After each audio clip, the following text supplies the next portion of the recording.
Reputation battalion, arm police battalion, সবাই একযোগে আমরা কাজ করছি।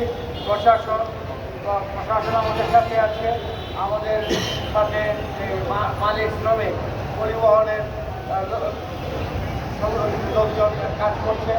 এবং আমরা বিভিন্ন, আপনারা জানেন যে এই ঈদের জন্য বিভিন্ন মন্ত্রণালয়, মাননীয় প্রধানমন্ত্রী দপ্তর থেকে শুরু করে সড়ক মন্ত্রণালয়, নৌ পরিবহন মন্ত্রণালয়, স্বরাষ্ট্র মন্ত্রণালয়, রেলপথ মন্ত্রণালয়, আমরা পুলিশের কোয়ার্টার যেমন আমাদের ইউনিট পর্যায়ে সকলেই, এবং বিভিন্ন গোয়েন্দা সংস্থা সহ আমাদের যত স্টেক হোল্ডার আছে তাদের সাথে বিভিন্ন পর্যায়ে আমরা সমন্বয় সাধন করেছি, যাতে করে ঈদ যাত্রা সুন্দর হয় এবং নির্বিঘ্নে সবাই যার যার গন্তব্যে গমন করতে পারে।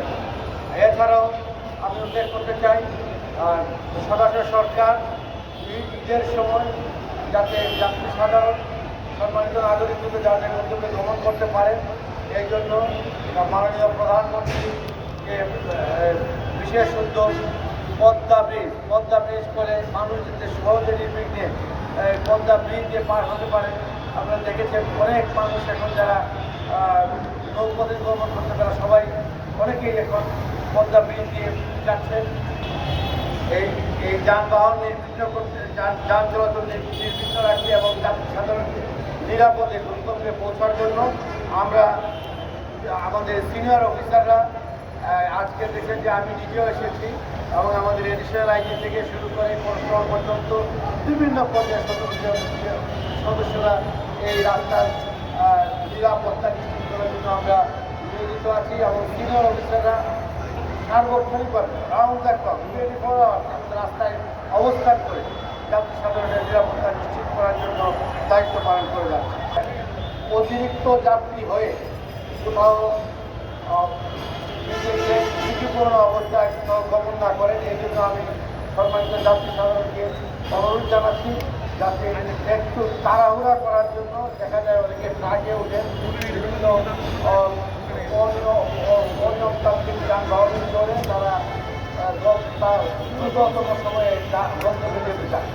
এটা করতে গিয়ে দেখা যায় রাস্তায় দুর্ঘটনা পতিত হয়, অনেক সময় এটা মর্মান্তিক পরিণতি হয়। আমরা চাই সমস্ত যাত্রী সাধারণ তারা ঈদের উৎসবের জন্য উৎফুল্ল চিত্তে যার যার গন্তব্যে যাবেন, আবার নিরাপদে ঢাকা শহর যার যার কর্মস্থলে ফেরত আসবে। গাড়িগুলিতে মোবাইল ফোন চলমান রয়েছে। মহাসড়কে নথিমত পরিবহন ভরপুরের টিউবিলার ইত্যাদি যানবাহন বন্ধ থাকবে এবং এগুলো না চালানোর সবাইকে অনুরোধ জানাচ্ছি। বেপরোয়া গতিতে গাড়ি না চালানোর জন্য চালকদের প্রতি অনুরোধ জানাচ্ছি বিনা প্রয়োজনে ওভারটেকিং করা থেকে বিরত থাকুন। এছাড়াও ঈদের পরে দেখা যায় যে অনেকেই খালি রাস্তা পেয়ে